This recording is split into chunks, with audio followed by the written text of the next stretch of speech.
அடியே the OG is back டி. the OG Mumbai Indians are back தலைவா. இப்ப போட்டு தலைவா அந்த கூலிங் கிளாஸ ஸ்டைலா. கண்ண பாருங்க, இப்ப அங்கிள் அழுவல, அங்கிள் சிரிச்சிட்டு இருக்காரு. மாசா மாசா மும்பையா.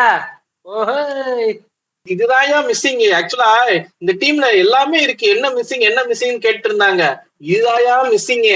ஹர்திக் பாண்டியோட அந்த மோட்டிவேஷன், அதுக்கப்புறம் திலக் வர்மா ஃபயர் ஆகி செஞ்சுரி அடிச்சது, பும்ரா விக்கெட்லெஸ் அப்படின்னு சொல்லிட்டு இருந்தாங்க. பால் வந்த உடனே விக்கெட் எடுத்தாரு. 5 மேட்சா விக்கெட் இல்லைனா கலாய்ச்சிங்க. நான் யாருன்னு தெரியுமாடா? ஜஸ்பிரீத் பும்ராடா. கேட்டுட்டே இருந்தோம் அஸ்வினி குமார் கொண்டு வாங்க இம்பாக்ட் பிளேயரா கொண்டு வந்தாங்க. 4 விக்கெட். கிரிஷ் பகத் நான் வந்து நெக்ஸ்ட் பும்ரா இந்த மேக்கிங் அப்படிங்கிற மாதிரி நான் அவரை பாக்குறேன். அவரு டீசென்டான பவுலிங் இன்னைக்கு எக்ஸ்பெக்டே பண்ண.